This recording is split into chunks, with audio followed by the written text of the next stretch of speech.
News 24 में आपका स्वागत है। मैं हूं आपका साथी मोहम्मद अनीसुर रहमान और हमारे रूबरू हैं अशोक शर्मा जी। अशोक शर्मा जी उत्तर 24 परगना हिंदी प्रकोष्ठ के चेयरमैन हैं और सबसे पहले हमारी टीम उनके गम में बराबर की शरीक है। मैं आपको बता दूं कि बीते कुछ दिनों पहले उनकी माताश्री का देहांत हो चुका है। हमारी पूरी टीम उनके सदमे के साथ उनके साथ साथ खड़ी है। अशोक शर्मा जी, आज जिस अहम मौजू के तहत, जिस अहम टॉपिक के तहत हमें आपसे बात करनी है वो ये है कि पश्चिम बंगाल में उपचुनाव जो हुए हैं वहाँ 6 बॉल पर 6 छक्के लगे हैं। ये जो सत्ताधारी जो पार्टी कार्यकर्ता है उनमें बहुत ही उल्लास देखने को मिल रहा है। क्या कहेंगे यहाँ से?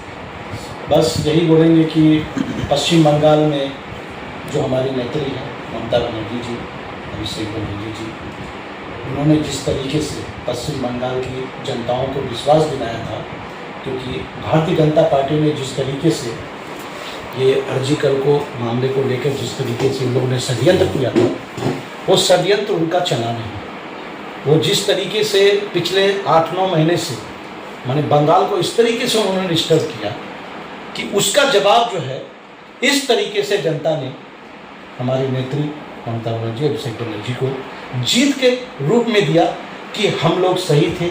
हम लोग ने कभी नहीं चाहता कि अर्जी कोल में जो हमारी बेटी जिसके साथ गलत हुआ है उसके साथ हम लोग तहे दिल से खड़े थे, लेकिन इन्होंने जिस तरीके से भारतीय जनता पार्टी ने उसको माने जिस तरीके का माहौल क्रिएट किया वो सही नहीं किया, और ना ही आज तक उनकी जो एजेंसी है किसी भी तरीके के सही स्टेट तक पहुंच पाई। तो इसी का जवाब है ये कि जनता बेवकूफ़ नहीं है, जनता हर चीज़ समझती थी और जनता ने सही तरीके से इसका जवाब इस इलेक्शन में ये 6 सीट में दे दिया। अपोजिशन पार्टी ये कहती है कि बंगाल में उपचुनाव इसी तरह के होते हैं और कहीं कहीं लोगों को मतदान केंद्र तक जाने की इजाज़त नहीं रहती है। क्या कहेंगे? तो उनको ये पूछे कि यूपी में जो इलेक्शन हुआ तो यूपी में क्या हुआ?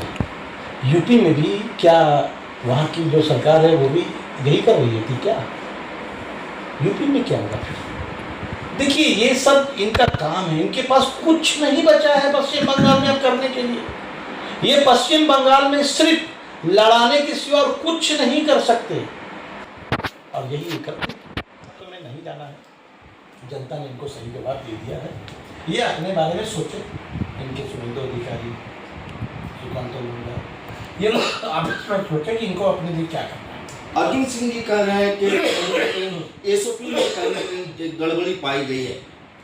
देखिए, मैं आपको फिर क्या बोला, चुनाव आयोग कौन? चुनाव आयोग कहाँ से हैंडल होता है? क्या तृणमूल कांग्रेस पार्टी हैंडल करती है क्या?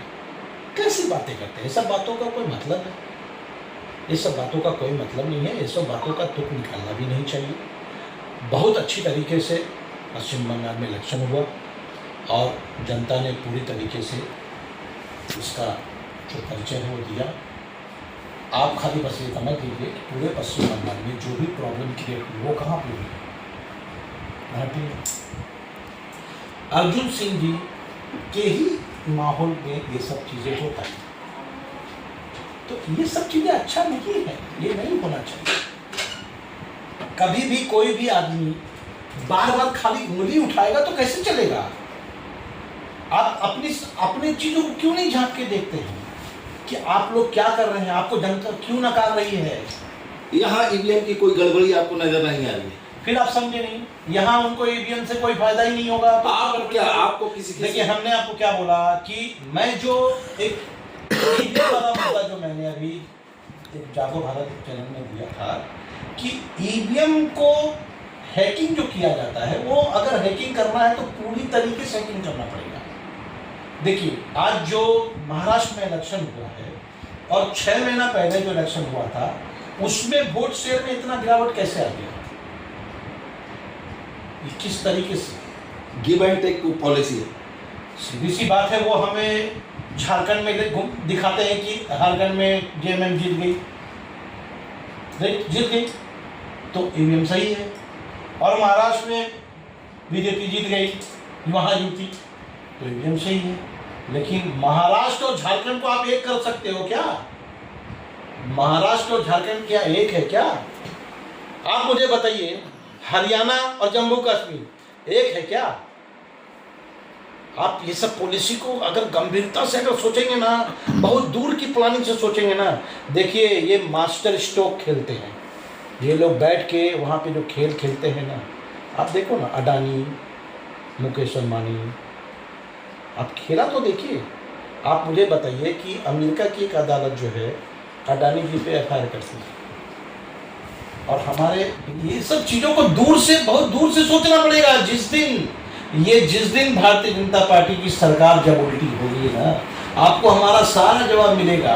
हम भी यही रहेंगे, आप लोग भी यहाँ रहेंगे। अशोक शर्मा जी, फिर हम उपचुनाव की तरफ आ रहे हैं। उपचुनाव में जिस तरह से परिणाम आए हैं, जिस तरह से रिजल्ट आए हैं, कौन सा मुद्दा काम किया है? इतने बड़े बड़े मुद्दे थे, आरजीकर से लेके बेरोजगारी और भी बहुत से बड़े बड़े। इसके अलावा टीएमसी के खाने में भी कहीं ना कहीं आपसी जंग चल रही थी। एक तरफ कल्याण बनर्जी तो दूसरी तरफ मदन मित्रा, इसके बीच इतने अच्छे परिणाम। देखिए, मैं आपको एक बात बताता हूँ कि पार्टी के बड़े नेता लोग हैं, इन लोगों के सॉफ्टवेयर सब आपके मैंने यूजर इनके बहुत हैं, क्या बोले हैं नहीं बोले हैं इसमें मैं अपना कोई वक्त नहीं देना चाहूँगा।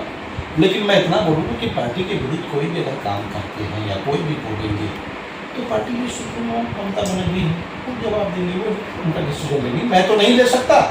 लेकिन मैं एक ही बात बोलूँगा कि इस समय जो अर्जी कोड का जो मुद्दा था, ये मुद्दा क्या क्लियर हो गया? अर्जी कोड का जो मुद्दा है उसको कौन देख रहा है? सीबीआई देख रही है ना, कि स्टेट गवर्नमेंट देख रही है? सीबीआई देख रही है। पिछले 8-9 महीने से पूरे पश्चिम बंगाल को डिस्टर्ब किया गया, लेकिन उसके बाद भी क्या हुआ? आज तक कोई डिसीजन सही पॉइंट पे नहीं आया क्या? तो ये सब जो चीजें हैं, ये सब चीजों को लेकर इलेक्शन नहीं लड़ा जाता है। इलेक्शन लड़ा जाता है कि यहाँ की जनता को, जिस तरीके से हमारी नेत्री ने पश्चिम बंगाल की जनता को पूरी तरीके से हर चीज में सपोर्ट किया। अभी जैसे देखिए आलू प्याज के सपोर्ट, किस तरह की महंगाई चरम सीमा पर है, बेरोजगारी, आलू प्याज के मुद्दे पे अभी सीएम ने एकदम एक्शन लिया कि नहीं, तुरंत इमीडिएटली उसको कंट्रोल करने के लिए उन्होंने ऑर्डर दिया। रिजल्ट क्या है? रिजल्ट आएगा, रिजल्ट आएगा ना।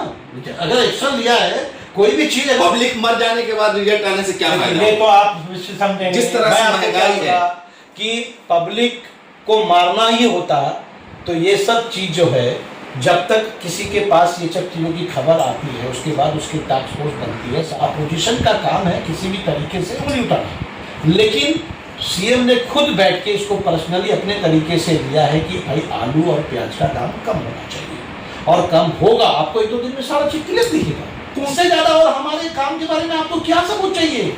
हम 90 में 16,000 वोट से तो मम्मी जीते थे, इस बार हमको 50,000 वोट से जीत रहे हैं। संदेश खाली में 1,15,000-20,000 वोट से जीत रहे हैं। इसके बाद भी आपको चाहिए कि ममता बनर्जी की आप क्या काम कर रही हैं? जनता हमारे साथ में है, अब इससे ज्यादा और आपको क्या सब कुछ चाहिए? आने वाले दिनों में क्या होने वाला है? जिस तरह से समर्थन आपके साथ है। देखिए, पश्चिम बंगाल में आने वाले दिनों में अमन, शांति, सुख शांति और अच्छे तरीके से अच्छा माहौल पैदा होगा। पश्चिम बंगाल की जनता अब पूरी तरीके से समझ गई है कि पश्चिम बंगाल की नेत्री मुख्यमंत्री ममता बनर्जी, अभिषेक बनर्जी पश्चिम बंगाल की जनता के हित के बारे में, उनके अच्छे उज्जवल पश्चिम बंगाल के फ्यूचर के बारे में बहुत कुछ सोच रहे हैं। आने वाला समय हम लोग के लिए बहुत अच्छा। जिस तरह से नतायज आए हैं, और एक खबर अभी जो गस्त है कि गार्गो चटर्जी जो हिंदी भाषी के लोगों को गाली देते नहीं थकते हैं, कहीं ना कहीं टीएमसी के ऊंचे पदाधिकारियों के साथ खड़े नजर आते हैं। क्या हुआ? सुधार आएगी? देखिए, मैं आपको फिर एक बात बताता हूँ कि जिस तरीके से हिंदी भाषी की अगर कोई बात करता है, तो मैं तो उत्तर 24 परगना हिंदी प्रकोष्ठ का चेयरमैन हूँ। मैं एक ही बात जानता हूँ कि पश्चिम बंगाल की जो हमारी मुख्यमंत्री हैं, उन्होंने जितने अच्छे तरीके से हिंदी भाषी लोगों को पश्चिम बंगाल में समर्थन दिया है, सपोर्ट किया है, कोई स्टेट में कोई सीएम ने इतना नहीं किया। अशोक शर्मा जी, तब गार्गो चटर्जी को क्यों नहीं लगाम लगाया जा रहा है? फिर आप समझे नहीं। आप बताइए ना कि गार्गो चटर्जी कौन है? मैं तो आप ही लोग के माध्यम से नाम सुनता हूँ। देखिए, मैं एक ही बात जानता हूँ, हमारी पश्चिम बंगाल की मुख्यमंत्री हिंदी भाषियों के लिए एक हिंदी सेल बनाई है पूरे पश्चिम बंगाल में। कोई भी हिंदी भाषी को अगर किसी भी तरह का कोई प्रॉब्लम है वो मुझे बोले, हमारे जिला प्रेसिडेंट को बोले, वार्ड के प्रेसिडेंट को बोले, हम इमीडिएटली उनका जो भी प्रॉब्लम है सॉल्व करेंगे। कौन क्या बोलता है उससे हमें कोई फर्क नहीं पड़ता। हम सिर्फ एक ही बात जानते हैं कि पश्चिम बंगाल में हिंदी भाषियों को कोई प्रॉब्लम नहीं है। ओके, बहुत बहुत धन्यवाद। ये थे हिंदी प्रकोष्ठ के chairman Ashok Sharma ji. Vital news 24 के साथ आप यूं ही जुड़े रहिए। तब तक के लिए हमें दीजिए इजाजत। जय हिंद।